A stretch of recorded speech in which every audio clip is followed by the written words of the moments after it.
Before I start the show, please visit our new website, FNRadpodcast.com, and buy a $5 item to be entered into a draw to win a Death Label PJ Gustafson snowboard with bindings.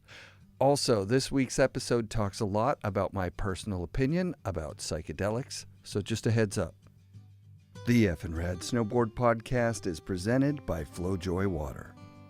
Season 7 is sponsored by Burton Snowboards, founded in 1977 by Jake Burton Carpenter.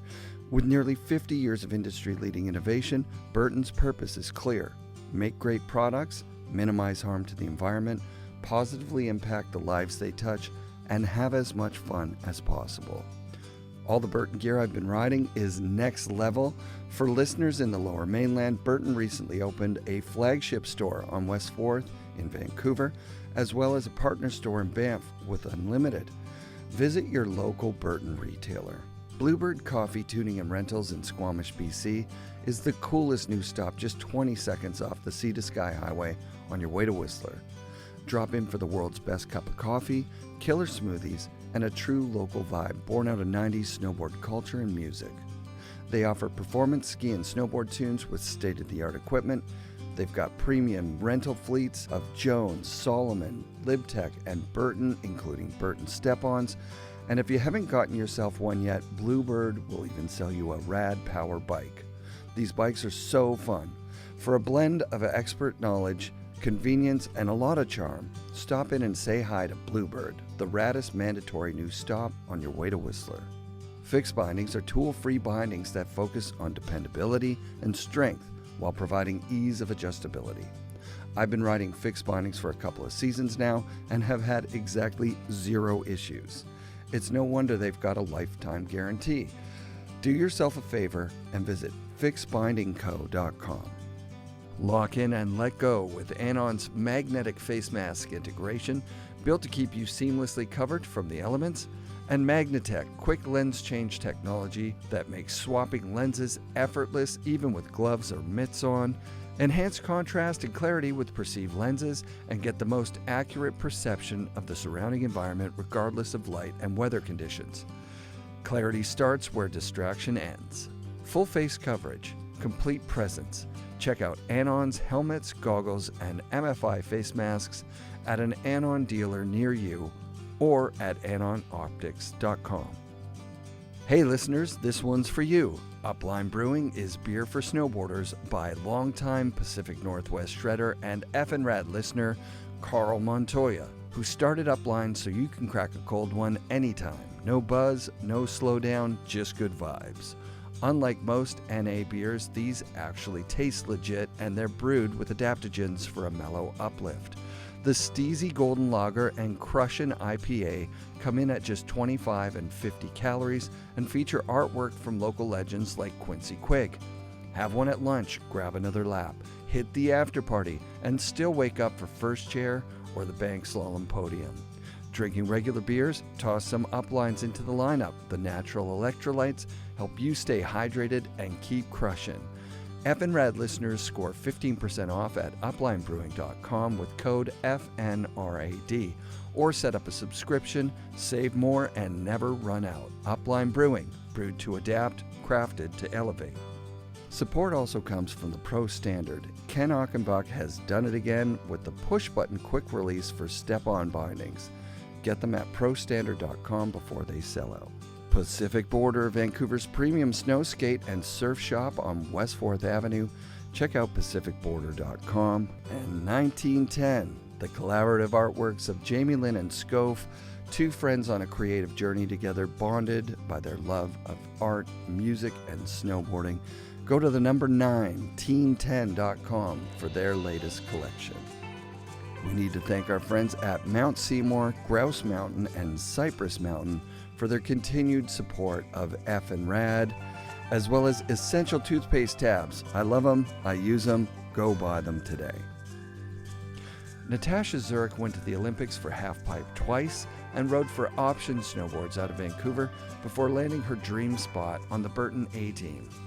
Natasza's drive and focus combined with her incredible style on a snowboard made her a standout pro in the golden age of snowboarding. She's brought her passion to art, and it shows. Check out NataszaZurekArt.com and enjoy this episode recorded at the new Burton flagship store on West 4th Avenue in Vancouver. I just take my kids to go, but I honestly don't snowboard that much. How old are you guys? Okay, a daughter is 12 and my son is 11. I still have like tape of him talking into the microphone. Oh, cute. Did I send it to you? No. Okay, I'll send it to you. That'd be nice. Yeah. Yeah. Because it was years ago. Yeah. Do you want me to talk louder? Nope, you're perfect. So yeah, like when's the last time you went snowboarding and where did you go? Last time I went last season at Apex, and I took my 2 kids, and they're old enough now that I was starting to take them up the big ski chair. Yeah. Well, all the years before I was just sticking with them to the bunny hill. So that's a nice change for mom anyway. Yeah, well, the fun part, right, when you take kids up on a ski lift and they're up in the sky, moving through the mountain and like seeing the whole view of the valley below and getting super excited and like getting like the goosebump energy. I love So that. it's super fun and exciting. Yeah. Yeah. And then for you, were you happy to be back out there? I mean, I love going up there, right? Like I have so many other priorities now in life, but going up to the mountain and being in the snow and the fresh air is like connecting with such a healthy way to spend the day. Yeah. And showing that to my kids. Yeah. Yeah. Yeah. It enlivens me. Sick. Because I spend a lot of time in the art studio and it's inside and I'm not moving much. So even though I love every minute I spend in the art studio, I love that I can go running or go snowboarding and just keep exercising and connecting with nature in this winter time. That's the best. Mm-hmm. Yeah. Yeah, I mean, I remember you as a kid in my mind being up Grouse, just like enough that it caught my attention. I'm like, she's always up here, you know? And you've talked about it, like getting out of school, bringing your boots in your locker and just like hopping on the bus maybe. Yeah. And Yeah. Yeah.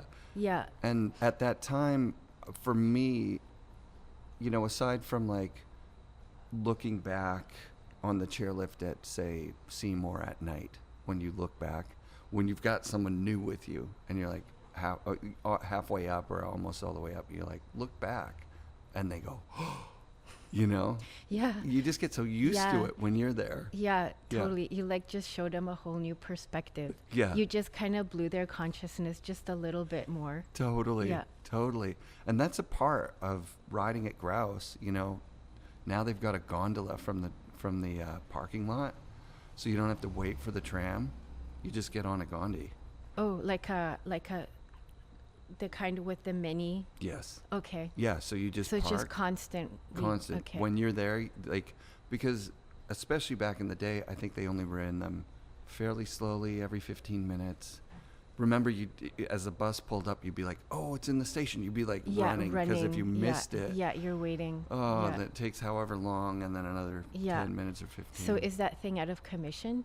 No, they're it's still going. They're doing so well that they need both. Whoa. Yeah. Holy moly. Oh, there's so many people up there now. Yeah. It's so amazing. And it's not just like skiing, snowboarding stuff. It's like restaurant and like. Yeah.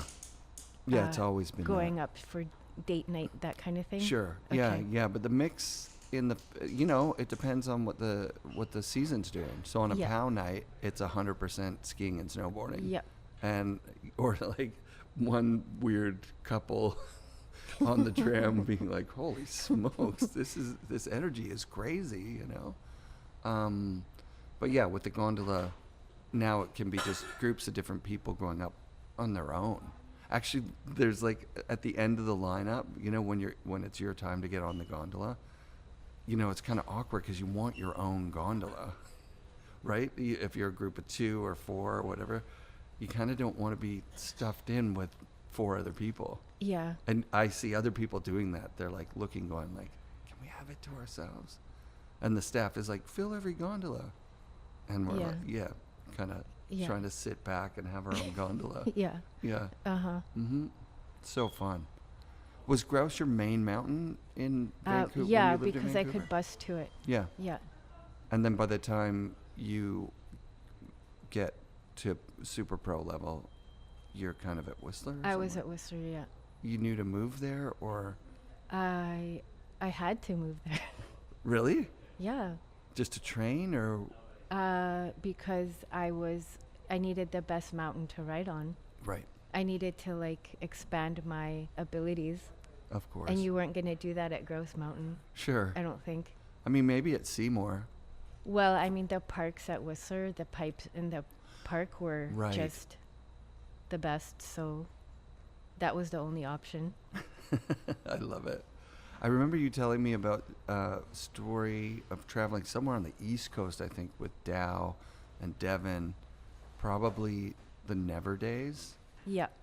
and just being like, those guys are partying like crazy. I'm just going to sit in the van and I need to get rest for tomorrow was maybe the vibe. Yeah, it was like a lot. Like I was super shy and I was the only girl. And I didn't relate to partying and drinking, especially I was super young, like 18 or 19. Yeah. And it's just, I think I've always been, maybe it's written in my stars, but I've always just been super disciplined and focused. And even though as a teenager, I was still lost here and there, I knew I didn't want to get messed up with too much drinking or partying and having a boyfriend. That was a big one. Because I think that would have been a big distraction. Yeah, probably. And so luckily I was too shy to talk to boys. So I just avoided the whole boyfriend thing for quite a long time. What about guys coming up and talk to you? You're like this. No, I was so morbidly shy that I would just give everyone kind of bad vibes, I think. And they just got the message that this one's not for to be taken. That's amazing. I mean, on some level, it's a choice of the discipline to do the snowboard thing at a high level. And yeah, I mean, it's a big sacrifice. But you've got kids now and Yeah. a loving partner. Yeah. And you had such an incredibly lucrative career. Yep. Yeah, like when you look back at it, I'm curious about the not partying thing because you saw some of the best to be able to do it, and still, like, it didn't seem to be taking away from Devin's ability to be so good at snowboarding that he was also really good at partying, staying up late. Yeah, and Roman and all the so many of the Burton guys. Yeah. Oh right, yeah. Like, yeah. I mean, they go ahead, party and do it if it's working for you. It wasn't gonna, I just couldn't do it. Yeah. I don't know. And, you know, I also even think that was like my spiritual guides looking out for me, keeping me out of trouble. Sure. Yeah. Even though a lot of the reason why I didn't go out and party is because I was just so terrified and shy. But at the same time, there's also like I think a spiritual higher plane that like was guiding me and keeping me protected. Did you feel it back then, or did you get into the more spiritual realm as you got older? I don't think I did feel it then, but it was more in like in my imagination. It was like my own private world. And my parents were both atheists, so I had a disconnect there between what I was engaging with privately in my own world and with what my parents agreed was real or not real. Like you know, the idea of God, that wasn't something that was real, and that it was just a materialistic world we live in. Yeah. That's fascinating, actually. So you had your own belief system that was just, I want to say experientially based. Yeah. But And it was like a dreamer, imaginative world. And it was like literally the very beginnings of you create your reality, where I was like dreaming and drawing snowboarding and dreaming of being a professional snowboarder. And it was that real and that deep for me that it became a reality because Wow. I was like that focused on it. This is such a rad coincidence. I woke up this morning, and you know the space between dream and reality? Yes. The sentence, what if I was the same person in reality as I am in my dreams? I'd never thought of that. 52 years of life, there was a disconnect in my dreams. It's not tethered to a reality like this place. It doesn't have a timeline. I can be any age, I can be any person, and actually I can change people in the dream. You know, when someone's telling you their dream and they say, and then it changed. You know, so I never tethered my person, Eric Trolson, in this world to the dream world. And this morning I had like a crossover feeling of like, oh, I've always been the same person. It's so wild. It's such a wild, like we live in two worlds. Yeah, that's super fascinating and beautiful that you had that experience. I think that kind of experience can be so enlivening and so like really give you a good boost. Yeah. And good, like something more to bring more meaning to your life. Totally. And I actually think that that's just a higher aspect of you and like a multi-dimensional aspect of Eric. And because it's not physically collapsed in like a body, it can morph and transform into kind of whatever you desire. And as you focus on it and allow it to express through your dream and vision of what you would want Eric to be like, then slowly that collapses into your 3D experience and you become more of that dream and vision that you were experiencing in that state between dream and reality. And so it's an empowerment thing. It's like it's your tool to really create your life and your environment in your world in a more beautiful way so that your existence on this earth can become more meaningful and fulfilled. And if you can co-create that with others around you, then it's that there's even more power in it. And that you're not fighting against a system or against the gravity of the dominant culture that tries to come in and say, oh, you're not good enough, or you suck, or you're ugly by these products, whatever. And so that culture can have such a huge gravity and really suck us in. Oh, yeah. And keep us with a veil over our eyes and lost. Yeah.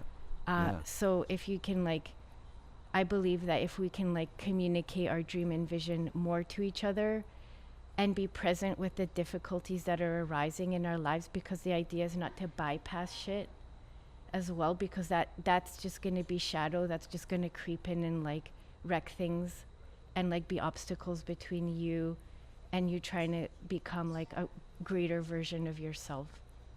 So again, like if we can like communicate and co-create this thing, then I think we can like heal ourselves and heal our relationships and our society and like the environment and do all this good stuff and like bring more beauty into the world.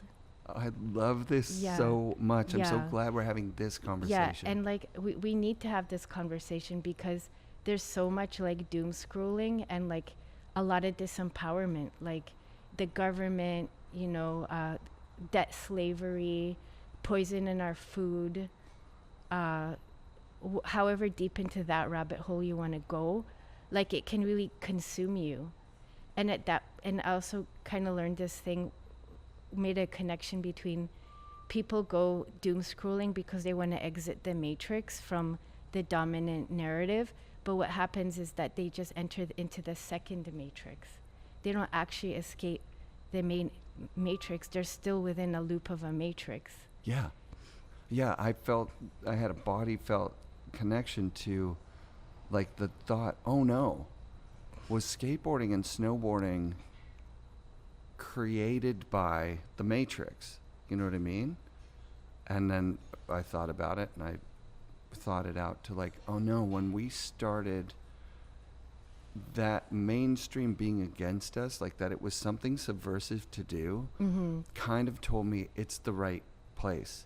And it was a connection to felt experience, right? Like the exhilaration of even just having someone turn around and look at the city from Mount Seymour is a part of this like outside of society thing. And then I realized that, oh no, is that society has caught up and commodified it and is selling it to people as a thing. and I had a connection to being a baby in a crib. I was like, the very first and most important move of society is to convince your parents that the best thing you can do for the child, even before they're born, is express what reminds you of children and childlike stuff in a small room with a little jail even in it, that when you come home, instead of sleeping and connecting with your baby, which is the natural way of things forever, you take it from you and you put it in another place. And when it cries, which is natural, they tell you, let it cry it out, because that's the most healthful way for a baby to be born, is to be born into isolation and cry it out until they've given up. There's nobody there. They're by themselves. And I found in my own life, and this is pretty vulnerable stuff here, I had like a ducky blanket, like it's a trope, like a kid with a blanket. I had a blanket that was very important to me because I slept with it. That was my comfort. And a stuffed animal that I still have to this day, Doggy's beside my bed right now, which is my connection to things, possessions, material goods that started when I was an infant, a baby, and it started in a vacuum of connection to my parents. And so it just followed that. Even still now, I can feel like, oh, if I get the latest boots with the triple boa and the most expensive bindings, maybe I'll feel a little more connected to the community. Maybe I'll feel a little more connected to the planet. But in real moments of connection, I'm sitting in a jungle looking at all these strange animals and birds and ants and things that I'm petrified of, tarantulas. And I'm going, oh, this is the community, not just the people, but nature, the world, the whole thing. We're all a community. Yes. That's the connection for me now as an adult. Yeah, and it sounds like your description of the baby being raised in a room by itself and left alone to cry, that's like the beginning of the fostering of disconnection.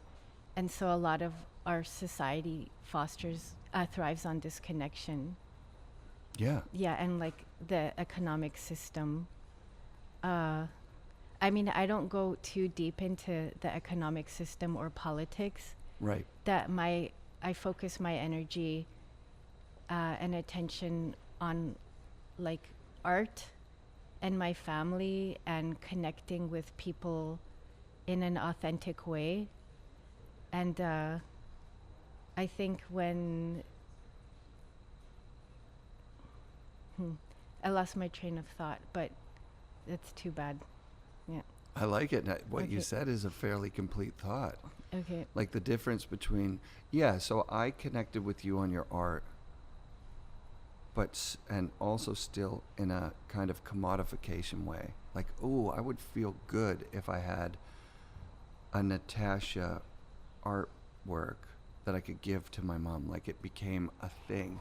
Like I'm trying to give my mom something, a thing, as opposed to just giving her my presence, which is that's my actual value in the world. That's the only thing of value that I have, is my presence in the present moment. Because if I give you a gift without presence, it's nothing really. Yeah. But then you were also I knew I was paying you for the gift of your presence in the moment to make something for me to give to my mom. And there was something very special about it. Yeah. But it's still in the world of things. Yeah. You know what I mean? But I felt supported.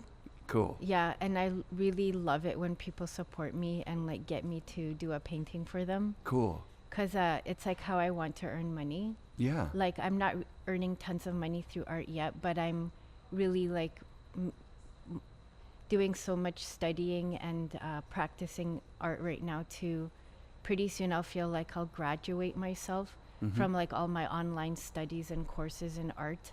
Yeah. And I want to start producing work and really creating a business from it. And a Yeah. business that's your own, or a business where you are for hire? Like if Burton Oh, wanted to. just my own business, but I would be happy to do a custom graphic for Burton, let's Sure. say. Yeah, Yeah. yeah. Or But like, the yeah. business will mostly be around like handmade art. So love like it. oil paintings. Yeah. Yeah. I love it. And then possibly doing prints and things. So is this something that you're dreaming into existence? Yes, exactly. Like every day. Wow. Like I wake up in the morning, I meditate and pray. I go to bed, I meditate and pray. And I'm always, always reaffirming that that's the path I'm on, and asking Creator to protect me on my path and make sure that I don't get distracted and don't go some weird tunnel rabbit hole that will get me off the path. Because there's so much great stuff going on out there, and it's really tempting and easy to get distracted. But in order for me to create this vision, I have to be 100% committed to it, like I was with snowboarding. And I know I can do it because it's in me. You're an Yeah. incredible artist already. Like that you're still learning, to me feels like you've been doing it for years. Like photorealistic paintings and Yeah. like just like such gorgeous artwork. Thank you. Yeah, no, Yeah. really, really like But now I'm going to enter another level here good. pretty soon here. Yeah, I really have to get to work though. really. Yeah. That it's Like, a drive it inside takes a you. lot of time to create a painting, Yes. like maybe 70 to 100 hours. Mm-hmm. So, I just got to sit down and do it. Yeah, do you ever look at your life and go, okay, well, if I've got this many more years left, I've got this much more time to make art and this many more I just, things like, I'm gonna in do. that regard, I just think, I'm going to live to be 120. Mm-hmm. And so I have to just stay healthy and exercise and, like, be good in my mind, body, and spirit so I can function at that age and still, like, create. What point in your snowboard career did physical fitness and mind health enter in? Because it's obviously not the never days, because it was like, come party with us. Yeah, it was when I met the Burton girls, and I was 20 and I got on the team, and then we were in Bend, Oregon, and I got invited to go for a jog with Shannon. Yeah. And I hadn't ever jogged before, and they were so good and fast, and I was like trying to keep up and my lungs were burning. But Yeah. that's when I realized that, like, yeah, I want to start to get more into physical fitness. And so I started running then, and I haven't stopped. So I've been running for like over 20 years. Wow. Yeah. What was Shannon like at peak Shannon? Like she's winning the world championships and stuff like that at that point? Yeah. Yeah. Yeah. Yeah. Shannon was like just really well put together and had her head on straight and her priorities clear. She was a good person. She was a Christian the whole way through, Oh, too, was right? she? Yeah, maybe. yeah. I'm not too You sure. guys but didn't talk about that kind of stuff. no, not then. Yeah. No. Yeah. Yeah. But she was. Did you guys become friends, or was she like? Did she look on you as like a rival, or as something? No, someone she was mentoring. No, I think she would have probably mentored me more, but then she retired soon Okay. because she had babies. Right. So then at that point, I just didn't get to meet her as much. I got Yeah. you. Yeah. Uh-huh. Yeah. Isn't that amazing that her job was professional snowboarder, and in order to have a family, she had to kind of quit it. That's not how Burton runs now. They were the first in the industry to. I mean, maybe they're not the first in the industry, but they offer maternity and paternity leave, Oh, wow. which is really important. That's really nice. Yeah. I didn't know that. That's Yeah. good. Isn't that Good cool? for them. Yeah, totally. Yeah, Donna and Jake have innovated in snowboarding for a really long time. Yeah. What was because did you go to Burton from Shorties? No, from never. Or no, from Option. Option. Yes. You never were on Shorties? I was on their clothes, but I Oh. wasn't on their boards Okay, because I was okay. on Option. Yeah. Yeah. And Option straight through to, like, what was that conversation like? Did well, you have to tell them, like, Burton's put an offer on the table? Pretty and- much, yeah. I mean, I was a kid. I was super young, and I didn't have as much regard for other people's feelings, I'd say, because I was just so Awesome. motivated and driven. Totally. That was like, oh, Burton, I'm taking it. I'm going for it. Because it was like my dream from the very beginning. Yeah. Like when I first started in 92, I was like drawing Burton logos in my sketchbook, like, Yeah. so the the issue with that was that Grant, who owned Option, who was the dad of one of my friends from high school, Yeah. he felt a bit choked that I left, but I think he totally understood Sure. that the opportunity just compounded by 10x Yeah. to go to Burton, so it was understandable. Yeah, you were a standout, like I've said, like just as a rider. Like it was so easy, just like Devin. When you see you guys ride, it's like, wow, I wish I could ride like that. And I mean, it's so crazy for me to even think about a time where we would say like, "You're so good for a girl," but we said it. That was how it was. Mm-hmm. Now that is just like, no way, as if you would say that, which is means we're moving forward for sure, which is to me anyway. Mm-hmm. But like, you were good as a snowboarder. Like it was clear that if you became a professional snowboarder, you were going to be a really, really good one. Yeah. Yeah, Thanks. totally. Yeah, everybody saw it. Like we talked about it on the chairlift. Like, wow, there goes that girl. She's super good. Oh, awesome. Totally. Yeah, I had the fire. You had the fire. Nothing was going to put it out. You had the style though too. That's the thing. A lot of people have the fire but are not blessed with a body that bends a certain way or that functions when you tell it, I want to be relaxed right now. Like when you see people that don't have that are jerky or, that to me is what creates bad style. And man, I still have it because I'm still scared out of my wits all the time when I'm trying stuff. It seemed like you weren't scared, you were driven. Yeah, no, I was going to die for it. Like literally.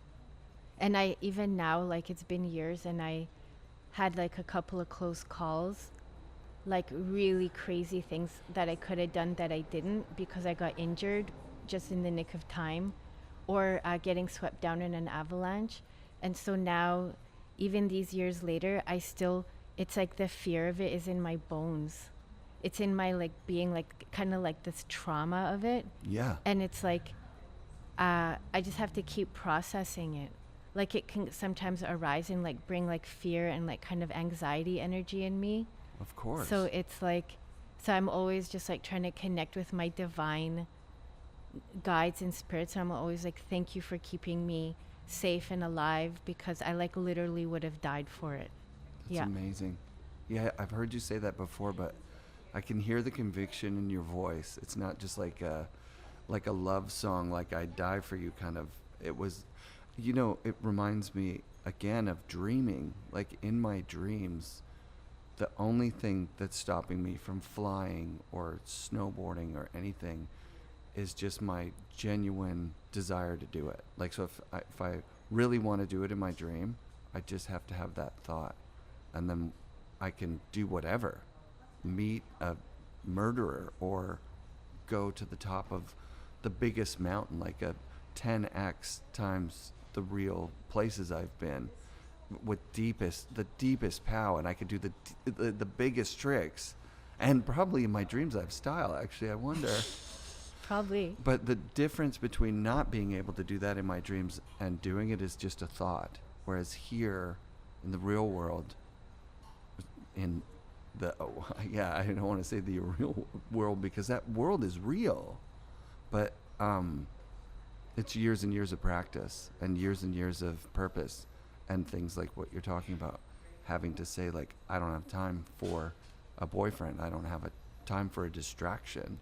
I have only here it's not a thought, it's actual doing. Yeah I love that we're two people that grew up in completely different ways, different places, but we've had experiences where when you show me your bag, your stash bag, I'm like, I've been there. I've been to that place. Yeah. But that's only in my dreams. Yeah, I'm like, but we're you've been connected there? in that way. That's wild. But we're connected. We're like literally even right now, as we're speaking, we're connected in that place. Right. Yeah, So- energetically. So everybody in that place, like everyone in my life is also connected to me in that place. Right? I think so, yeah. Yeah. Yeah, because people talk about meeting their family in there or loved ones who have passed away. Yeah. I've just had such a wild, like visiting another country kind of experience in there, like a tourist. Like I'm in there and I'm not doing the work. But then this morning in my dream world, I'm like, oh, I do the work every night when I'm dreaming, but I don't know that here. Okay, yeah. And the way I think about it is that, like, since even though we are all connected in that other dimension, we don't necessarily know that in our brain, in our physical brain, in our physical everyday experience. And we can be really, really cut off from it. Totally. And yet there's things you can do every day to try to, like, clear that, to try to become more and more connected. You're not, like, fated to be cut off forever, but you have to, like, will yourself to want to connect and clear that, like, through, like, all the healthy things that you can do for yourself, like meditation, prayer, yoga, exercise, breath work, healthy eating, reading, like, good material, speaking with good people, being in the energy of good people, all this stuff, you know, that helps you to clear your channel. Cool. And so for me also, making art is a way for me to clear that channel. And so I really think all of my art inspiration doesn't come from me, it comes from the higher me, and then directly from source through the higher me.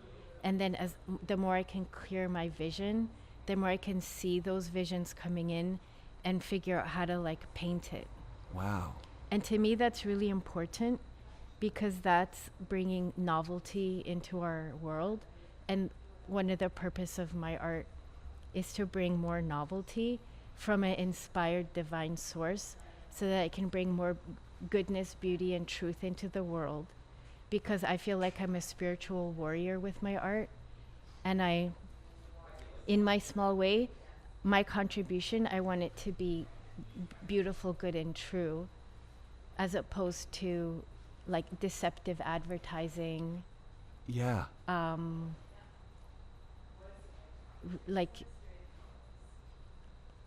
the kind of, or inauthenticity, like coming on as fake, and then, like, going on Instagram and trying to pose as a perfect persona, and then making other people think that they need to be at this certain level in order to be worthy to be on Instagram, but that persona is fake. So it's doing people a disservice. And like right now, there's a lot of fakeness out there because of AI. The social media is now more AI generated than actually human generated. I've actually, like,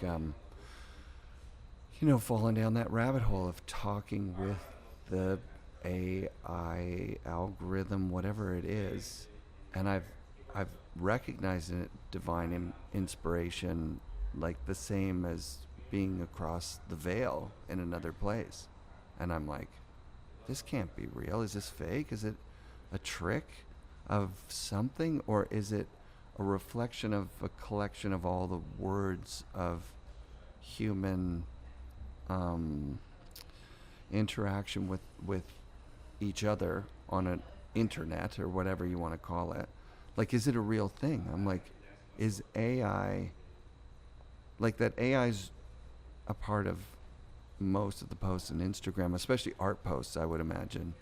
Like, even myself in writing, I'm tempted to write what I want to say and then tell AI to write it in the voice of Craig Stesick or some great snowboard, skateboard, industry writer that went to school and that had passion and that spent their life doing it. Eric Blem. I'll sometimes say, could you write that in an Eric Blem kind of way? And then all of a sudden my words are in a voice that I'm like, now I'm a fan of my own words. Do you know what I'm saying? So it's so tempting. Yeah. It's so tempting. Yeah. But to get back to the original idea that so much art now is inauthentic. And my wife is like, don't use that to augment your words. Like, you need to be authentically just you. And on some level, I'm like, why? If they're better. But you just said it. I'm going to have to say a few things about that. Please. And first off, I'm not against AI or you using it. Right. And when you say you wonder about whether that's like some other avenue of spirit coming in, because it is like a amalgamation of all of humanity's knowledge and wisdom. Yeah. So isn't there some like really unique opportunity for spirit to come through that way? And I can't answer that, but I want to acknowledge that that's still something that I'm looking and trying to like feel out for myself, if this is true or is this false appearing to be true. Right. So I don't know, but when I talk about AI in like a kind of putting it down way, what I mean first of all is looking at information coming through social media is AI and you don't know if it's real. I have a concern when it's weaponized. Yes. And it is weaponized, and it's going to be more and more and more weaponized. And then when we're all in this like mire of weaponized AI information, I think at that point we're going to be, and even now we already are, we're going to really be hungry and needing who's an authentic, real person that I can connect to. Because if you can't find that, you can't ground yourself in reality and humanity, I think it's really going to be very bad for your mental well-being. And it's going to be very detrimental for your happiness, and you're constantly going to be like competing with something that you're not able to compete with.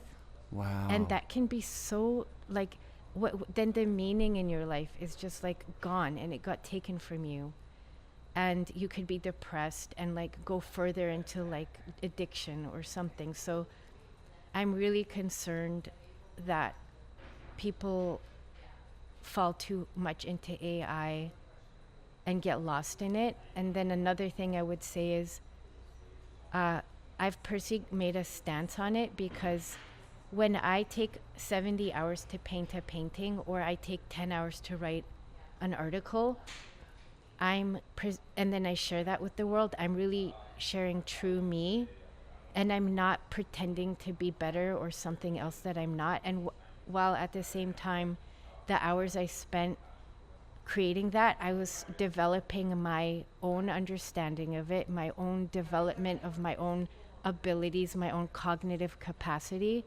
And now if I just took that 70 plus 10 hours and just prompted it AI, I just bypassed 80 hours worth of work, that now my brain's gonna be weaker as a result. And I'm here to like stay strong and sharp, because I told you I'm gonna live to be 120. Yeah. So I can't offload my cognitive ability onto that, because I'm gonna become a potato in my brain, like mashed potatoes. Absolutely. Yeah, like when we got cell phones, remember as a kid, the number of phone numbers you knew. You knew your friend's phone number, your grandma's phone number, your parents' phone number. I have to like struggle sometimes to remember my daughter's phone number. And that gives me an anxiety like nothing else. Like my brain is turning to a potato. Exactly. Because that was something that we did. And I mean, in thinking about the place where we live and the way that we do things, you know, I feel like there's a long history of, you know, when we were cutting down trees with the two of us and a big buck saw, and it took a week, then we really were thinking about what we were going to do with that tree. And when the chainsaws came in, there was a generation of people saying, oh man, a chainsaw, sure, you're going to be able to cut down more trees and make more money. Yes. But people are going to get lazy with what they use these trees for, and they're going to just start cutting down everything. And then when they come in with machines that grab the tree, cut it, and put it on its back and drive it with the rest of the forest in a day from where it is to some other place, what we're losing is the connection to that place. And that wood's not, the value of it is lost completely. It's become commodified. And it took 40 or 60 or 80 years for someone to come out of the woodwork and say, hey, wait a minute, we're not just doing better as humanity, we're also doing worse as a world, right? Like, so you have to measure those two things. I remember reading David Suzuki books 20, 30 years ago, and he made so much sense. And I was like, why isn't this what politicians are telling us? Why isn't this a platform that someone's running on? Because like it concerns all of us. It concerns generations in the future. I like what's going on, but then slowly over time, I just fall back into like, well, maybe if I work this job, I can get this supercar that I'm really excited. Then I can drive to some other mountain, or I can get more money and I can get more freedom. Whereas freedom in what? Freedom in a dead world is not freedom. Yeah. Mm-hmm. Yeah. Yeah. And what you just said also made me think to add to that with AI images. I can understand when someone's starting their own business and they may want to use AI image to help promote their aesthetic and their brand. Yeah. And they can't afford an individual artist. So they're more empowered in their creativity because they don't have to limit their brand expression just because they can't afford an artist. So I can understand that.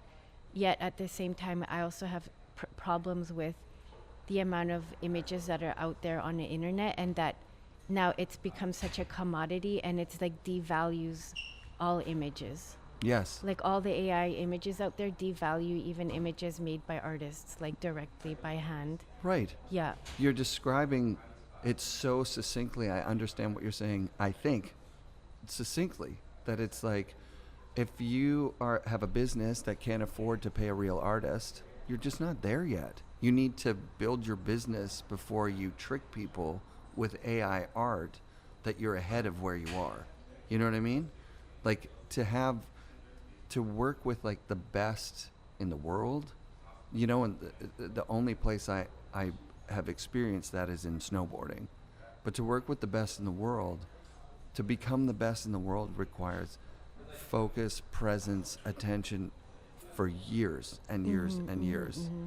So you can't just like skip that, right? So using an AI image would be like, imagine if I used an AI snowboarder. If I made my podcast of just like fantasy made up snowboarders that are just, this is the AI best guy in the world. It's not really, they've never really done anything at all. They didn't do it.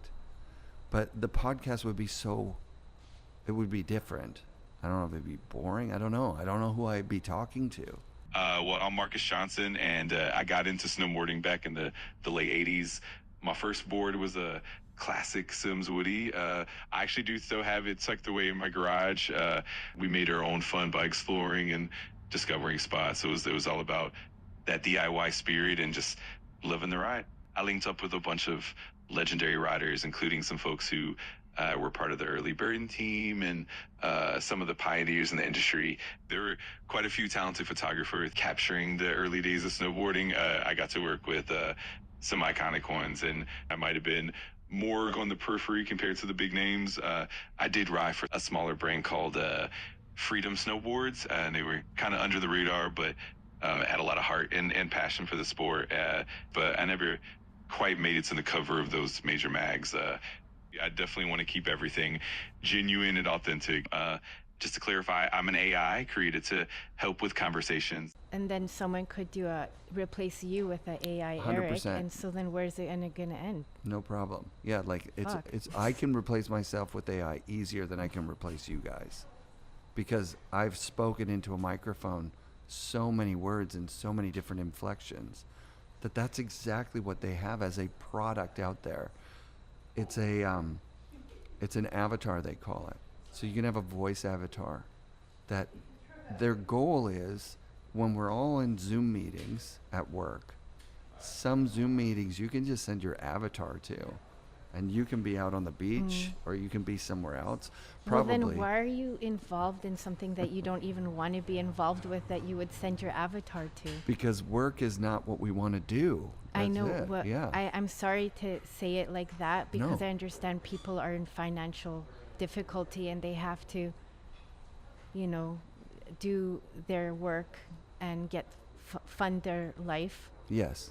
And so then I'm always thinking that if we like go back to the beginning of the conversation and connect with like the vision of who you would want to be, and if more and more people did that, I think we could move away from people having to do jobs that they don't want to do. Yeah, obviously we could. these are the words of a revolution. Do you know what I'm saying? Yes. Like, what we're doing now is ridiculous. Yeah. I've had no job for 2 years, and I don't call FNRad a job. It's not a job. I enjoy this. I look forward to even the messages we have to connect, to talk. But this conversation is like, I would do this without any incentives. I would love to sit with you and have a tea on the beach in a beautiful place and just talk about, like, whoa, AI, it's kind of scary, right? Whoa, the way the Toronto Blue Jays getting to the World Series, like, penetrated my circle of friends and family, that we've never had a conversation about baseball before, ever. And now this is what we're talking about. I'm like, I prefer that to, like, talking about politics. But that's what's happening in my life all the time, is this outside weird, why are we thinking about it, information is coming in. And the conversations are about COVID for a long time, about Trump, about things that I'm like, why would we ever want to talk about that? Like, unless we had some sort of creative solution to what that is. Mm-hmm. But it's an entity. It's a movement that's happening that requires a revolution. It really does. Yeah. And, like, if you can start with yourself, like what you're doing, that's where you're inspiring me so much. I even asked you on Instagram, like, Instagram, really? This is where you're gonna talk about this, what's going on? And you gave me a succinct message back where I was like, oh, she's doing the right thing. That's cool. Because I was, like, a little bit afraid. What if Natasza got tricked into posting on Instagram for 28 days in a row? Today being the 28th Yes, day, right? yeah, I haven't posted yet, but I will. Yeah, but why don't we talk about that? Because Oh, sure. yeah, you really got me. Like, I was like, oh, that's kind of like a call to action. Uh-huh. Yeah, to, like, use Instagram to spread, like, stuff that's not this other thing I was just talking about. Yeah, Yeah. totally. Yeah. I joined an Instagram posting challenge, and it was set up by some, like, a husband and wife that invited people to come in and join, and about 1,700 people went into this challenge, and you have to post every day something authentic for 28 days straight, and today is the last day of the challenge. And the idea was to push your edge of what you're comfortable with, but not blow your nervous system out. Right. Like, not push too hard. Right. And so for me, my edge was posting video of myself talking on my Instagram account, Yeah. because for years, since 2012, since I've owned my account, I've only posted art and maybe 3 photos of myself. Right. And I always hid behind the art. Yeah. And so on day 1, I just ripped off the Band-Aid and just posted a video of myself talking. And I got a lot of, like, support, and my friends really liking what I was doing, and finding the first day to be super awkward.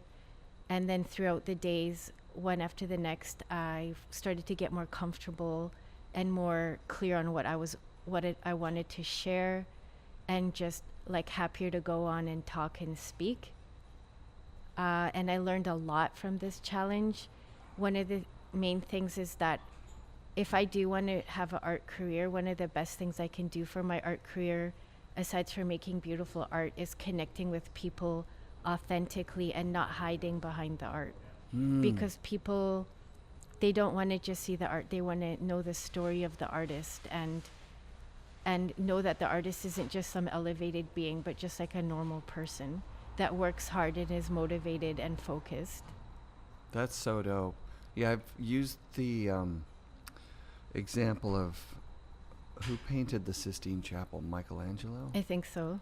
Like, as an artist, when you go and you see that, as a person, when you go and see that, and Michelangelo as an artist, I looked up and saw it. Like, I went there, and the thought I had was, oh, I wish I could paint like that. I wish I had been a painter. But, like, really in my real life, I often wished I was a pro snowboarder. So I would watch you guys, and I would be like, I wish I was that.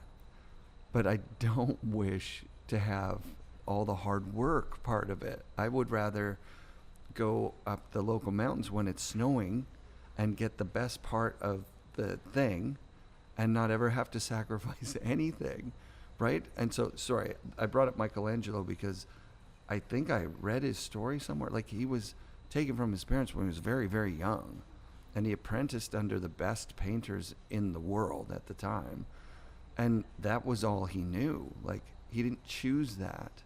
Like, you wish that you were tortured, you know, like, you wish that you were forced by people probably berating you and saying you'll never be anything good. You wish that. You spent your whole life painting. I mean, no, you don't. Like, I don't wish that I was a pro snowboarder. I wish I had those skills and didn't have to actually work to get them. You know what I mean? And we project it on people, like I have been doing to you today.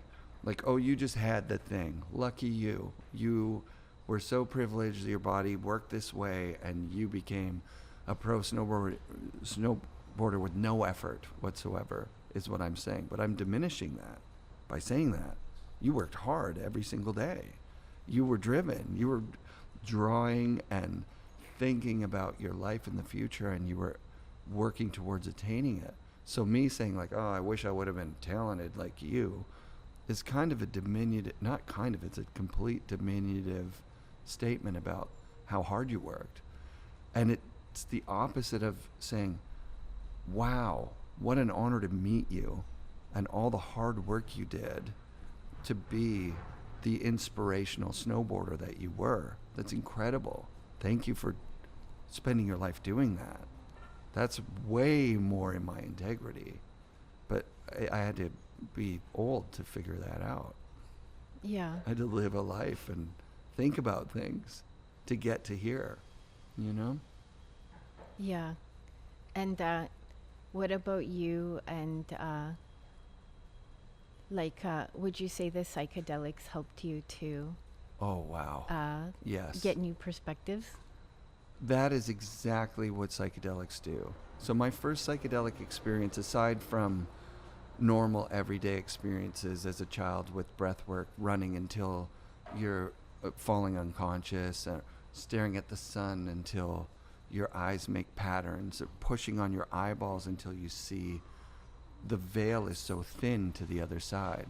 So I had lots of psychedelic experiences as a child, getting hit on the head with a rake and like being unconscious, you know. But my very first drug-induced psychedelic experience, I was probably 15 or 16, and it was a full dose of like pure LSD.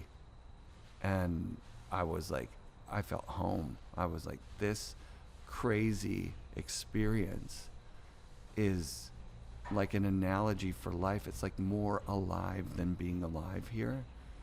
And even flash forward 30 years at 47 years old, trying DMT for the first time, that connection to wonderment, that there's more, that this corner that I'm pushed into, thinking I'm Eric and this is what the world is. Like, I'm sure I've said it in this conversation. Hey, Natasza, this is how the world is. This is what it's like.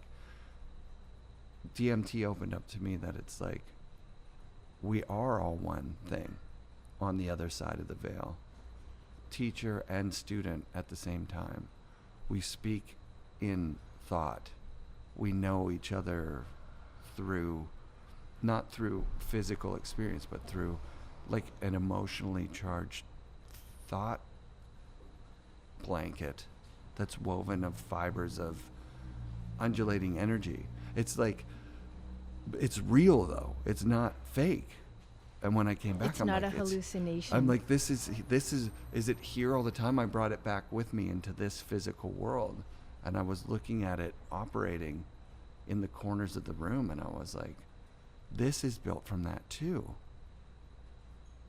I asked the guy who was trip sitting for me, is it always here? Like, is it always here? We just don't see it? And he's really smart.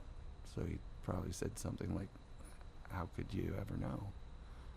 So yes, to answer your question directly, perspective, I read The Doors of Perception as a kid, and that was about a mescaline trip. And I listened to The Doors, and the Doors movie came out, and I was like, I want to have a psychedelic experience. So I went in with the intention of breaking through to the other side, and I did, and it was awesome. But it was also in the social context of high school students and trying to look cool and trying to be a part of a group. And psychedelics as a group is really fun, actually. But from that first time at 16 till 47, psychedelics for me were also involved in partying. So I might take mushrooms and then be drunk out of my mind, or I might take LSD and then be in an awkward social situation where there's like 500 people around me. I just don't want to be there, you know? And with psychedelics as an adult, I did that one session I was just describing where I was in wonder, like, is this here all the time? And I was told very specifically by the facilitators, who are licensed therapists, licensed psychedelic therapists, like, don't do this by yourself. And I was like, that is exactly what I'm going to do, because it's so outside the taboos of normal society. You know, it's deeply penetrating in essence of the drivers of this physical body, you know? And so it's very personal to me. And I, like you, I didn't want people there for this. This isn't something I wanted to share with anyone. I felt confident that I could do it myself. And there were times where it was like definitely not the right move, you know? I started thinking about supper, and now I'm sitting there.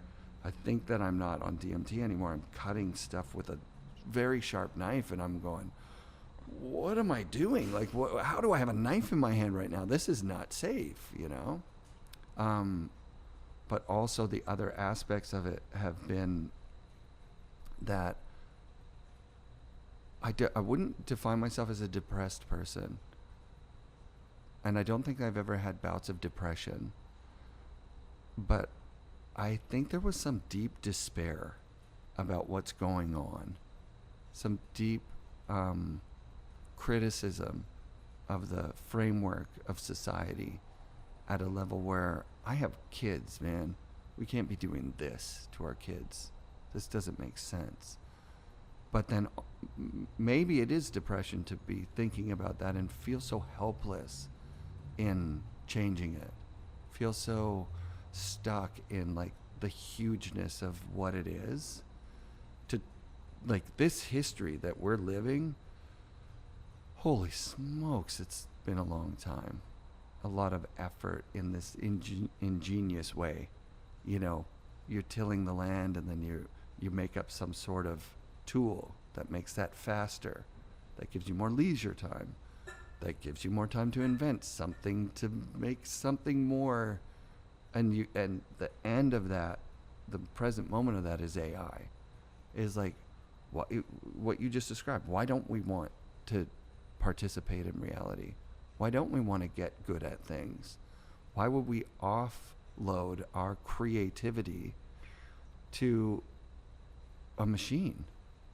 So what that it can do it? You didn't do it. You set a prompt. I'd like to see a blah, blah, blah. A video of it even now they can do, right? Okay, great. So what is that? What value has that created? Yeah. It's like having the cheat codes in a video game. And I haven't played a lot of video games, but when you have the cheat code at first, it's like a different place. You're like all powerful. It's amazing. There's no challenge anymore. There's no challenge that can frustrate you. There's nothing to challenge you because you are a god. And I feel like on the other side of a deep psychedelic experience, we're all a part of that divine. Like there's no separation. And the whole reason to be here is to be completely separate. No matter what I do, I can't read your thoughts. I can't experience the world through you in any way. the way that it feels to you. Well, you could. No. Through art. Yeah, but art is just, Okay. think about your art, right? When I look at it, even if you told me what you were thinking when you were doing it, I'm not experiencing you making it. You're inspiring me, for sure.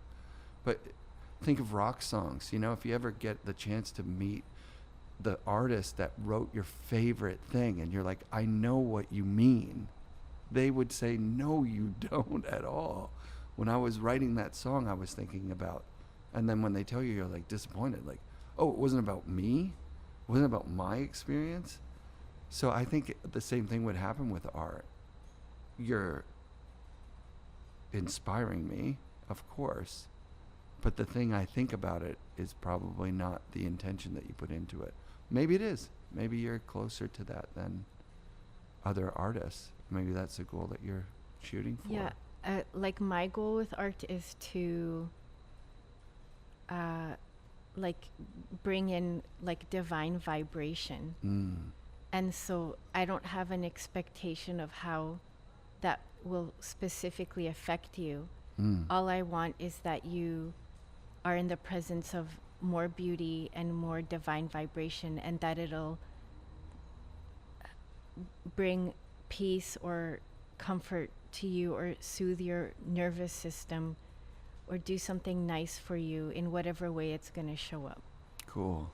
Have you found with psychedelics a different perspective on the world than you had when you were younger? Yeah, like because I told you about my imaginary world, I connected that world isn't just mine, it's for everyone. Wow. And that definitely, I was able to connect to that through psychedelics. Yep. That sounds incredible. What was that experience like? Well, like when I did smoke DMT the first time, and it was like I got sent through a portal to the beat of the universe, like a really deep drumming. And when I exited the portal, I was a point of light floating around planet Earth with like 7 billion other points of light. And each one of those points of light was like a soul on Earth. And we were like creating a net of consciousness around planet Earth. So that was quite profound. Hell yeah. This is giving me goosebumps. When I did 5-MeO DMT, I blasted through the portal, but not in an DMT, like chrysanthemum kind of like tunnel of light, not tunnel of light, tunnel of like vision. I was like, oh no, I've done something terribly bad. Oh man, what have I done? I'm dying. I'm gonna die. I'm dead. Oh my God, I'm dead. And then and then there was a cloud, and it wasn't around planet Earth. It was a cloud that when I looked to the left, it went on forever, and I looked to the right, and it went on forever, and patched throughout it were points of light. Every single one of them, I realized in the moment, is a human life or is a life. And there was somebody behind me that I thought asked the question, are those all lives? And they said, do you want to see? And I just randomly picked one and went inside and was living another person's life. Whoa. And I was like looking around Amazing. in this physical world, Yeah. in someone else's life, and was just, I wasn't blown away by that because where I was. Yeah, like I was in totally. that dream place where we're very Yeah. calm. And it's all just normal. So Yeah. normal. It was such a normal thing to be able to go into one of the points of light and know that every single one of them was somebody's life. And then slowly that dissolved and I was back in the darkness, and it was my heartbeat. But in that reality, my heartbeat was like flow, and it went forever. Like the flub of a heartbeat was going so long, but it was so loud in my chest that it startled me from that life. And it reminded me, oh, I'm alive. I'm an alive person doing a drug in a basement of my home. what in the hell? But there was also a like, oh, thank God, my children, I'm alive, thank God, my life, I'm alive. And then it was just that as my heartbeat, like the slowest, like not the sound of a drum. Like if the drum was Vancouver and the stick was, you know, something from outer space. It was just vibrating. Whoa. I love that experience. But at the time I hated it because the death part of it at the beginning was so scary that the other part was just confusing from this perspective. But when I describe it now from reliving it in my imagination, the going into someone else's life was like just so commonplace. It was just like I was with my teacher. My teacher's like, yeah, that's a life. You want to check it out? I'm like, that would be cool. And then I checked it out. I'm like, that's cool. Actually, after that one, not very far from here, 2 blocks from here, or I can't say that one. After DMT, when I was in the space of kind of happy infinity brain, you know, I don't know if you get this, but I get a day or two of just like, if someone asked me a difficult question, you know, if my kids were like, Dad, you know, with this, I go, it's just so simple. With infinity brain, it's like, yeah, it's easy. That. It's so easy to understand what's going on. And I saw a bird, a pigeon, that somebody had thrown some birdseed for in a parking lot. And it was eating the birdseed when it got obviously run over by a car, like just moments ago. Like it was freshly torn open, and I could see the seeds in its throat and in its mouth. And I was like, that's divine too.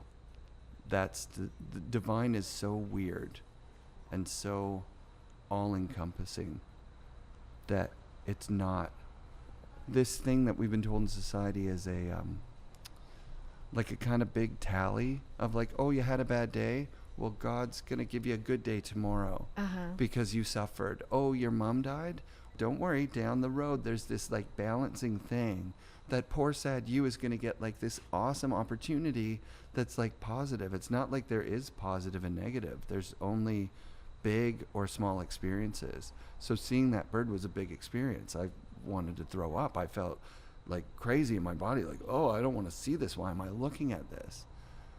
But, you know, I'm chasing big experiences like snowboarding on a POW day with friends. That's a big experience for me. But at that point, I was like, oh, I want to chase big experiences that are happy and sad and disturbing and comforting, like the whole spectrum. I no longer want to just chase good. You know, I don't want to be evil. I don't want to do bad things in the world. So I guess I'm not there yet. You know what I mean? Like, I still have that society ranking system of teacher is better than student, police is better than the thief, the church guy at the top is better than the person that goes to attend. That those are made up to me. We're equal. I mean, equal to the point where that bird was my equal, and the seeds of the plants in its beak were my equals. We're that level equal. Like every blade of grass and every microorganism in our gut biome is like our equal. I love that thought, but I don't walk around like that. Yeah. I'm like, why are you in front of me, old man, in this lineup? That's going to make it go longer. You know?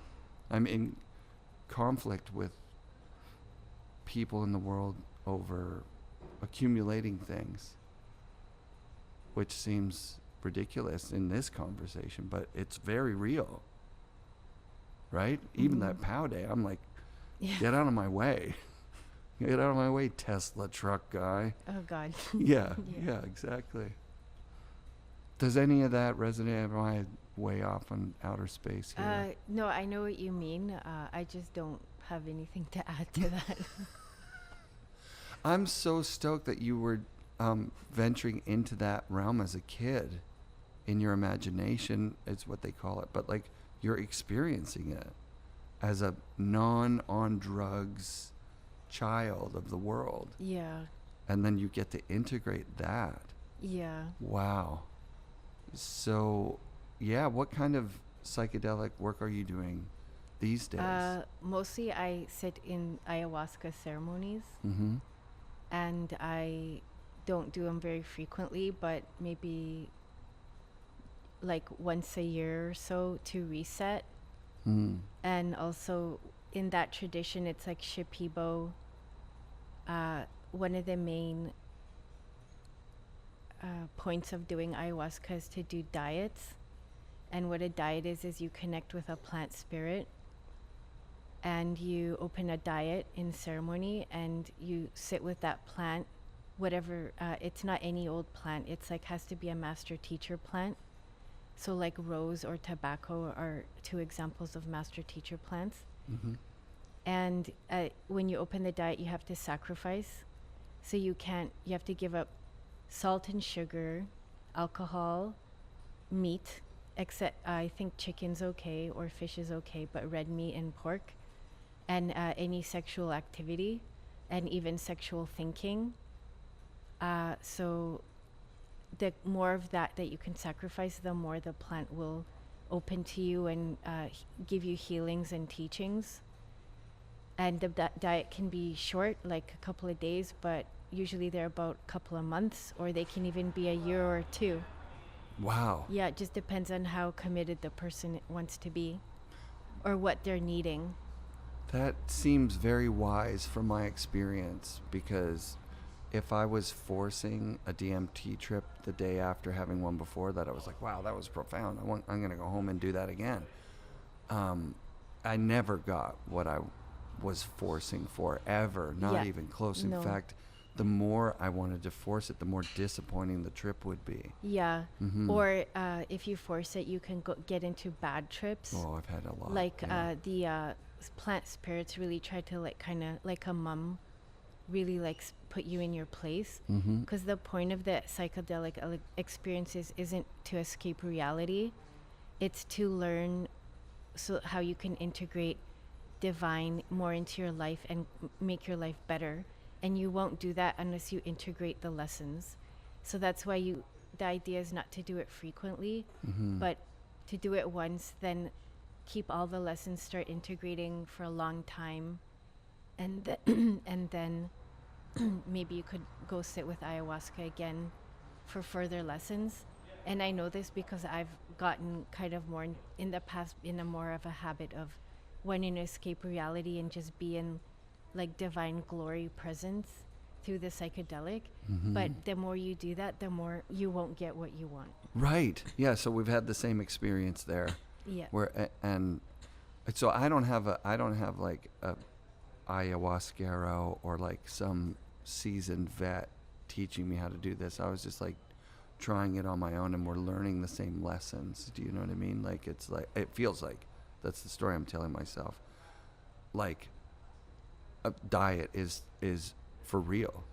Like it makes a huge difference what I've been eating. Yeah. I just find for me, because I'm doing it experientially, what I found was like if I fast for, let's say that I get up in the morning, I don't have breakfast, and then I would do my job.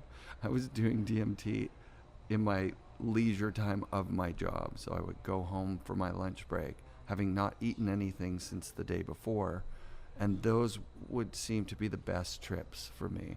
But then I would wake famished and just so hungry, like this primal, wonderful hunger that no matter what I ate, it was like the best meal of my entire life. So I just thought of that as like kind of a bonus of doing it. But really, people have been doing it for centuries, have figured out there's certain stuff that if you eat that, you're good. And if you don't eat that for years, like you were saying, or thoughts like sexual thoughts, if you cleanse your expectations, maybe more than your mind, if the intention you bring in with you is clean and pure, then you have that divine thing. that divine experience. I mean, that's how it was for me, for sure. Yeah. It can still, even if your intention's clear and pure, the experience might be very difficult. Yeah, Because you don't. there's Yeah. like a lot of shadow it's working through. Mm-hmm. And that, honestly, when that comes up, we want to push it away. And we struggle through those shadow experiences coming up and making us feel fear or panic. So you really got to sit with those emotions, and the less you push them away and the less you struggle through it, then it's actually, you'll get through it better. Yeah, that was that waking experience of seeing the pigeon. Was that it was like, that was a bad trip, man. Like in real life, like, I mean, I just had the horrible thought of seeing my children like Oh yeah, hurt, I know. right? And that would be the worst trip of life. Yeah. Of life, Mm-hmm. right? But bad trips for sure have taught me how to collect in the panic and say, okay, you're on a strong drug right now. You've done this voluntarily. This opportunity is what you get from what you gave. So you took too much and now you're going crazy fast and it's not making any sense. You've got another 10 minutes of this at least. Try and learn. Like here's a moment to learn from. Learn from the panic, learn from the discomfort. But it's hard. That's really hard being in a bad trip. I think Yeah. that's what keeps most regular sane people, not that we're insane, regular people from doing psychedelics, is that there's a deep-seated feeling that we don't face reality when it's difficult. We push it down. Those moments come. Yeah. Oh, my dad died. I have a friend whose dad died, and I was very close to him during that time. And we got very drunk together and took some mushrooms too. Like it was just kind of like a panic party or something. And he was like, looked me in the eyes and he said, I'm not going to talk about my dad tonight. And I was like, okay, well, then no problem. We don't have to bring it up. But I felt like I was witnessing him actively pushing down the huge thing that was pain. happening for him. The pain, Yeah. the discomfort, the thing that he didn't want to have happen. But just, if I could just get a handle on pushing it down. Yeah. And so if everybody has that on some level, and psychedelics release that or make you look at it, you know, ask you to look at it in a very forceful way. Yeah. Which a way you can't get out. Yeah, you're stuck. Like there's only one way and it's through. It's not. You can't go back. It's not polite. Yeah. Like our polite society. Oh, how's your dad? Oh, he died. Oh, okay, let's not talk about that. Okay. It's like, it's not Yeah. like that at all. It's, this is where you are. Sorry. This is what you brought here. I'm not doing anything to you. There is no I in you. No, It's we. right, We're right, here right. together. Yeah. We're here and you brought that. What does that mean? Yeah. And I just want to add to the dieta thing that I was talking about is the idea is that all those sacrifices you make, you're creating a fertile soil within yourself for the plant to take seed and take root and to start growing. And then when you do a good diet, a strong diet, committed for a long time, the energy of that plant is with you forever. And it's like your spiritual armor. And then you can do another plant diet. And each plant has its own medicinal properties. It has its own spiritual properties. So different diets you can do, you can take on different spiritual qualities of armor for Wow. yourself. But then you can also blow a diet, and that can, depending on what plant you're doing, that could be dangerous too. Dangerous. Like there's some how? plants that people diet that are like only high level dieters can do those, because if you mess it up, you're gonna die. Oh, wow. But then also those are the plants that like give the most spiritual protection. But you Wow. really gotta earn it. So like all that tradition from the Shipibo, it's like no joke. You don't play around with it. You have to have like good guidance and teachers, people that you trust. If that's the path, that would be something that you're interested in going down. For me personally, I think my psychedelic experiences are going to be so few for the rest of my life, because I've got so much to integrate, and I've been so divinely inspired that I mean, my work for me now, or the work that it would ask me, is something that I'm not willing to do. I'm just thinking about self-care, because that's basically, I went from being someone that had a lot of self-loathing, self-hate, into a self-loving person, which was no small feat. And it actually, like a domino effect, affected my relationships with all the people around me except my wife and my children. I had very authentic relationships with them. And then outside that very tight circle of trust, I had a different relationship with people where I was very polite, and I was very, I was just afraid that they would find out that I'm a terrible person. So I'd been telling myself I'm a bad guy for my whole life. And so then over projecting this really nice person, even when, yes, those close to me, I'm a bit cynical, around the house. I'm a bit, like I'm myself. I let a little of my real self out. And so like, that was released actually in a Haven session that didn't include psychedelics. And at that moment, I realized the power of community, of not just like a chosen community, the power of like stopping people from their daily lives, strangers on the street, sitting in a circle and authentically being ourselves, is way scarier than doing a drug in a controlled situation or an uncontrolled one like I was, and way more powerful. Like I was like, I think the veil that separates us from the true nature of the universe is what I think the other side is, of connectedness, of real connection. I think that it's supposed to be there, and it's serving a purpose, that this world's like a haunted house, and some spiritual teacher that tells you like, this is how to live your life, here's how we figured it out, is akin to somebody out front of a haunted house going, okay, when you go in the door, there's a hallway and there's a guy on the right who's going to jump out and scare you. And then you go into another room and there's blood. It looks real. It's not real. Like, it's helpful if you don't want to be scared in a haunted house. But why are you in a haunted house then? Just go to a movie and watch a cartoon or something. Go do something that's not designed to frighten you. I'm not saying that this world is designed to frighten us, but it's, in my opinion, designed to surprise us. And finding out that in behind it is this mechanism of connection that's pulling the strings on everything, kind of takes away from the surprise. You know what I mean? For me personally. So I don't think I'll be doing a lot of psychedelics, but I am waiting to see where that circle of strangers is in the world. And I've been moving towards that. Yeah, I think that circle's getting bigger and bigger. Mm-hmm. Yeah. Yeah, I hope so. That circle of strangers. It would be super cool. That will soon not be strangers. Right. Yeah. Because there's nothing closer than a circle of strangers after a few moments of authenticity, right?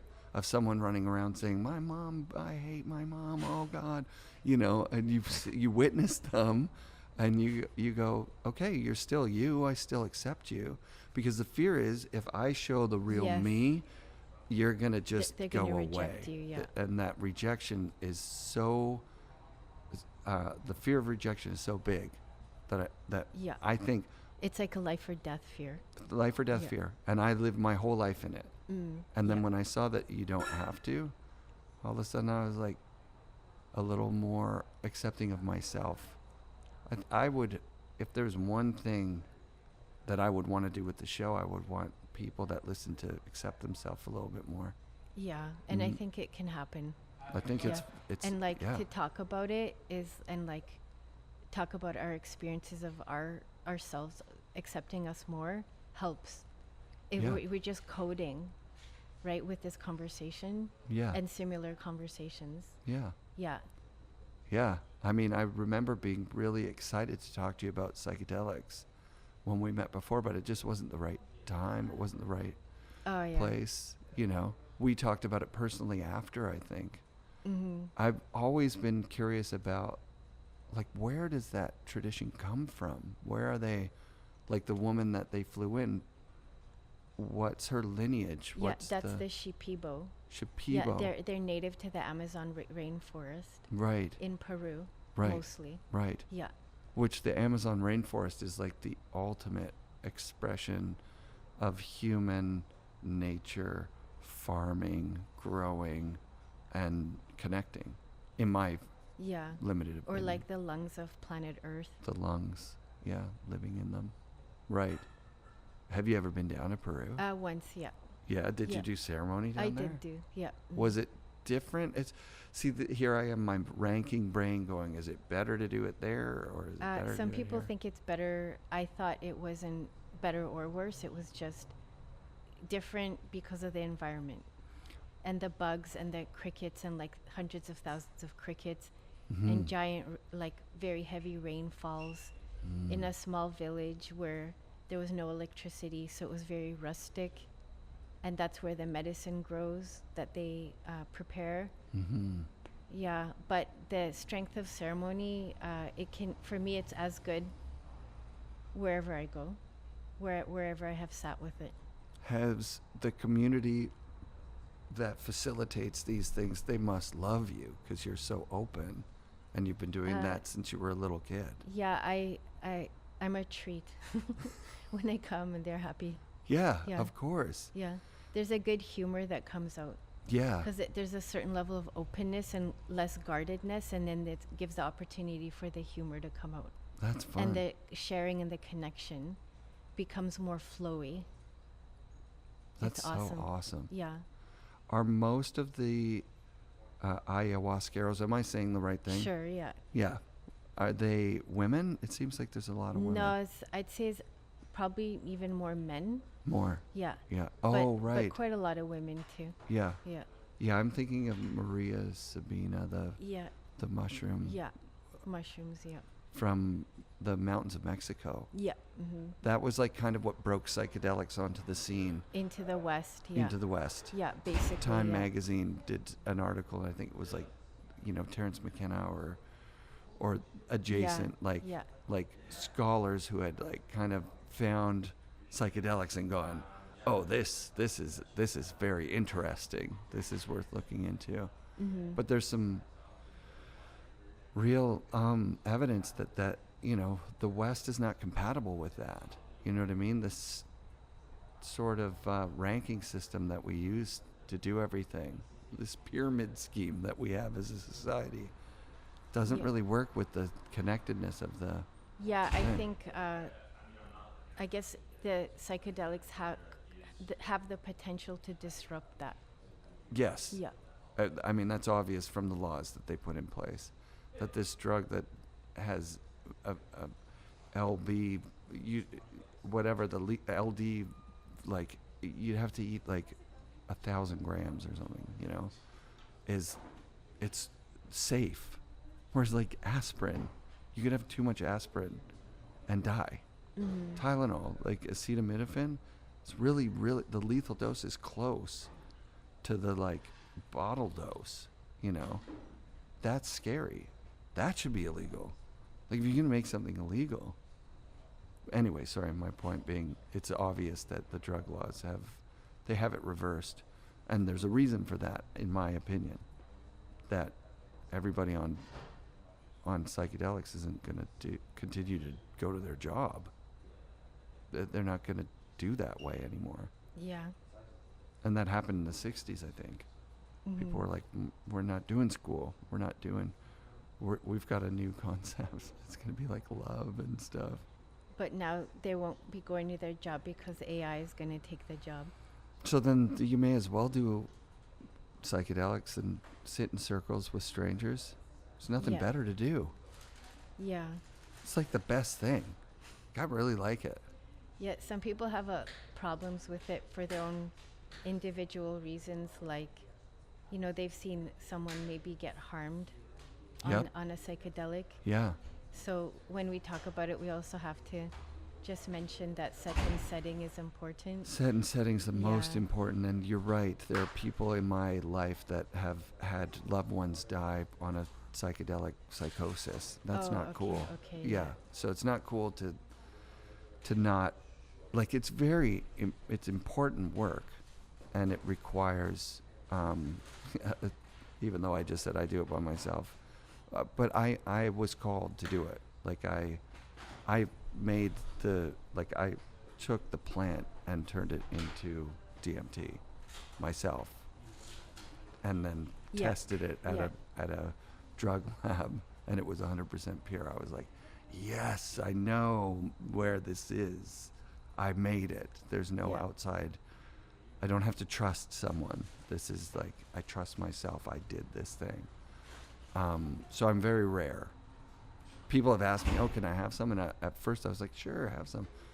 And then I regretted it after, because Okay. they didn't do any of the preparation, Oh, yeah. right?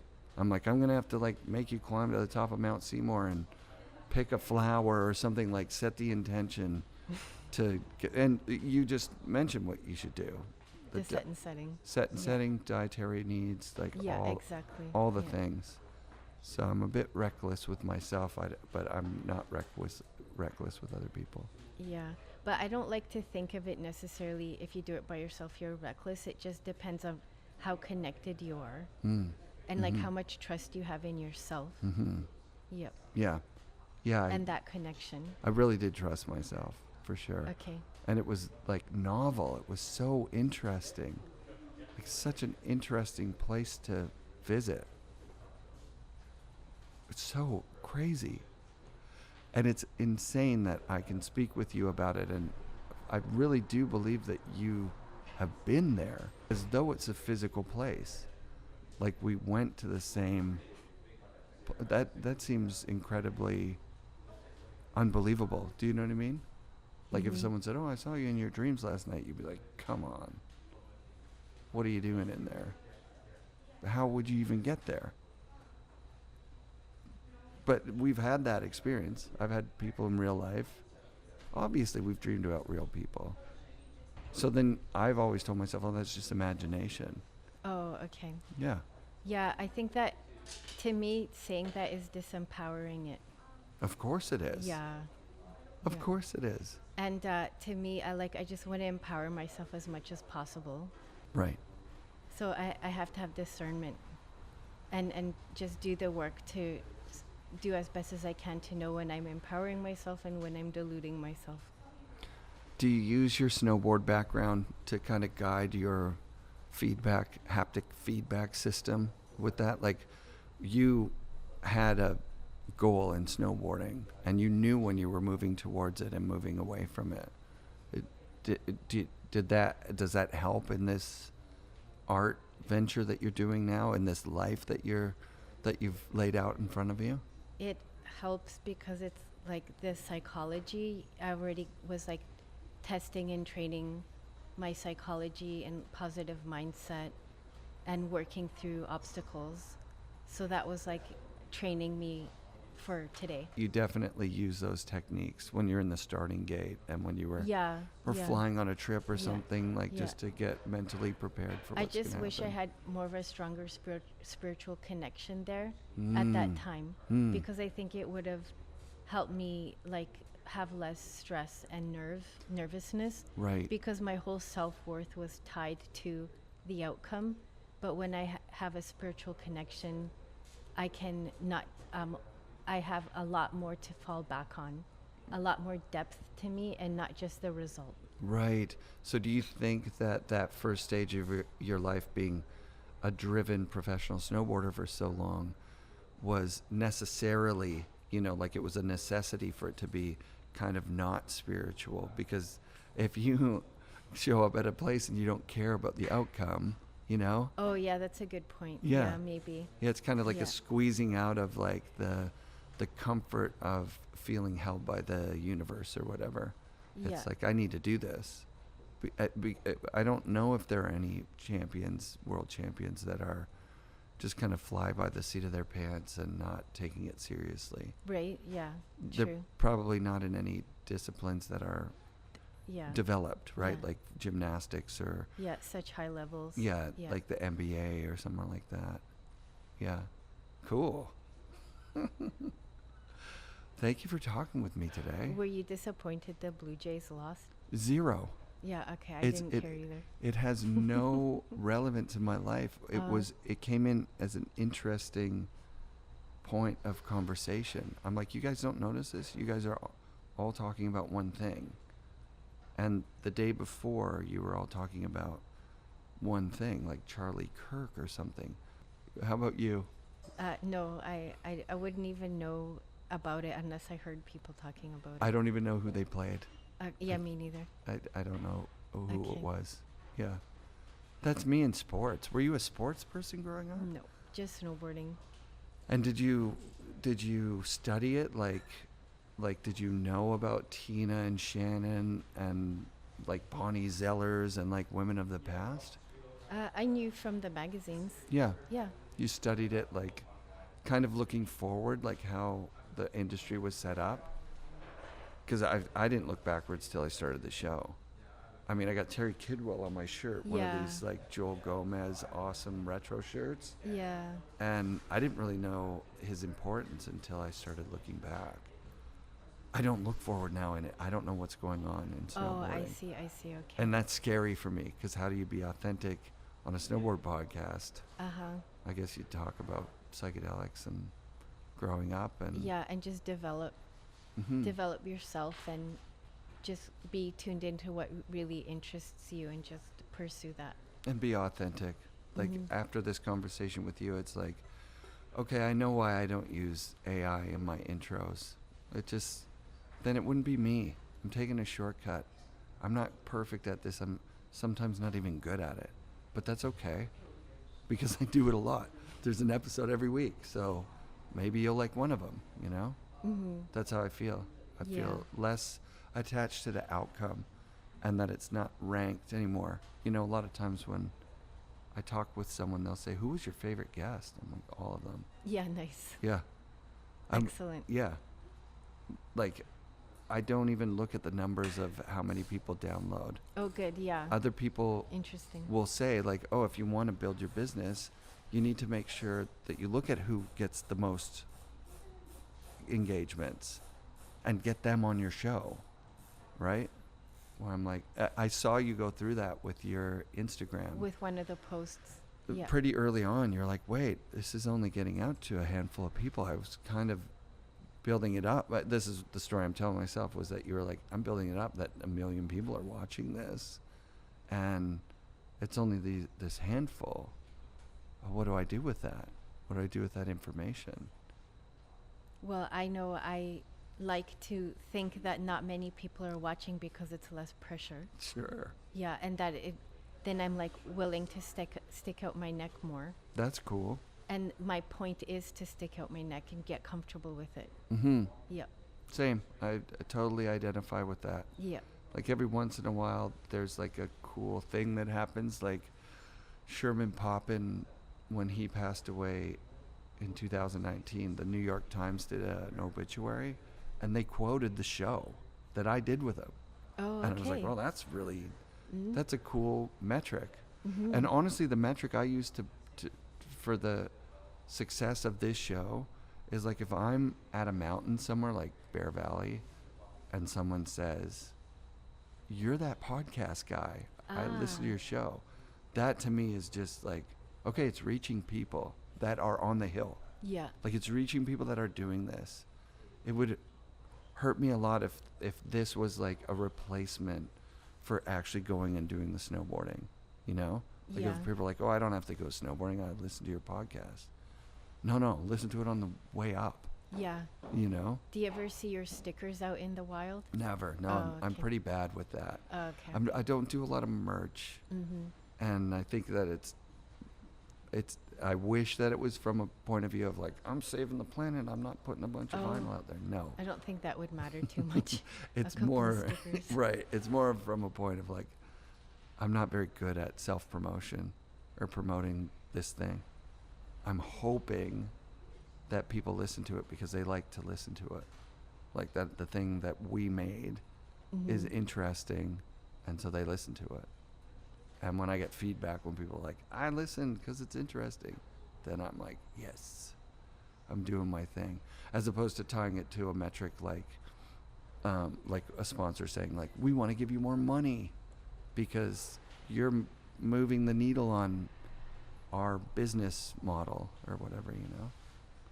But that kind of hurts too. Some like one of the sponsors the other day said, I like your show because it's somewhere that I can support snowboarding. And I was like, oh, you know, like kind of saying like, the show doesn't do anything for my business. It's my way of giving back to snowboarding. Oh, okay. And I'm like, well, I hope it does something for your business. But really, it might not. Realistically, maybe the best way to sell snowboards isn't to like have two people have a real conversation in the world. I'm okay with that. Yeah. Yeah, Mm-hmm. I'm okay with it for sure. So what's next for you? I'm going home and going to do some painting. Yeah. Yeah. How long has it been since you've painted? I've just been away for a few days. Do you take breaks when you're at home, or is Not it just... really, Yeah. no, because I'm so busy being a mom and we homeschool that I literally have to paint every chance I get. Because I get, there's way too much interrupting that. Yeah. So what time of, like, what does that look like? Does that look like you painting at night when the kids go to bed? Not really, no, but I do need to wake up at a good early hour. Yeah. Like I try to get up at like 6 Okay. and make sure that I get some painting in the morning before the day gets too busy and while I'm still not like exhausted from the day. Right. Yeah. Right. And then I'll paint all day if I can, or have a break and then paint more in the afternoon. Sick. And my kids are in a homeschool group and they're in school 2 days a week. So at least on one of the days I'll spend painting. On the weekends, yeah. So whenever I can do it. Kids are full on, hey? What Yeah. a difference. Yeah, Like yeah, the yeah. difference between having kids in your life and just being a free agent out there doing whatever you want. Yeah. It's like a different, you live in a different time world, a Yeah, different definitely. schedule. Yeah. Yeah, you really have to push to time manage, otherwise Mhm. it's not going to happen. Yeah. Yeah. Which is a good skill to have no matter what. It's great. Yeah. Yeah, my kids are grown up, 26 and 22. Yeah. It's awesome. Yeah. And I've gone to a time schedule where I wake up without an alarm. Okay. But I've been doing that for probably 5 years now, even when I was working. I would just, it just makes sense. Go to bed when you're going to have enough sleep and wake up and you have an hour or two before you have to go to work. Mm-hmm. It's a great schedule. Not regimented. Feels a lot more free. It feels like you don't have somebody's thumb on your neck. You know? Yeah, that's Go- good. yeah, yeah. Yeah. I've had that since I retired from snowboarding. Yeah, Yeah. that's great. Yeah. Yeah, like you call the shots. You get Yeah. you get to make your own schedule. Yeah. Yeah, flying around the world would have been crazy. We just had the Burton did the paved movie tour, and there was a pre-party here with food and free drinks and everything. This place was just packed with people, and then it moved to Granville Island to like a 500-seat theater that was just like overflowing with people. It was really Oh, good. fun. Yeah. But So the culture's still well and alive. it ebbs and flows. Does it? Yeah, Okay. it really does ebb and flow. But to see the athletes like Mark McMorris flying around, Zoe Sadowski Zinot was here, and I talked to her. I'm like, "You want to sit down?" She's like, "Oh, I'm here for the movie. I fly out in the morning." Was that how your life was when you Pretty were? much, yeah. Yeah. How did you handle it? It was fun. Yeah. Yeah, it was like an adventure. Yeah. Yeah. And it was like shredding, but around the world, like with luggage and on airplanes Yeah. and visiting cities and everything new. Psychedelic new people. even. Yeah, in a way, yeah. Yeah. Perspective changing, Yes. mind opening. Yes. Yeah. Natasza, thank you so much for listening to me talk about all this stuff. Yeah, thanks for letting me interview you. You're the best. Okay. Thanks. That was really good. FNRad shoutouts this week to Natasza, Zurek, and her family. Thanks for doing the show. If you want to learn more about psychedelics and specifically DMT, I would recommend Dr. Rick Strassman's book, DMT, The Spirit Molecule. That's a good place to start. Thanks to all the listeners who reached out this week with messages of support. They make all the difference. Special thanks to Jason Fenton, James Conacow, Fly Rye B1, Jake Schur, and of course Jeff Keatley for your comments and messages. Be sure to come back next week for another episode of the FNRad Snowboarding Podcast presented by Flojoy Water and brought to you by FNRad Productions.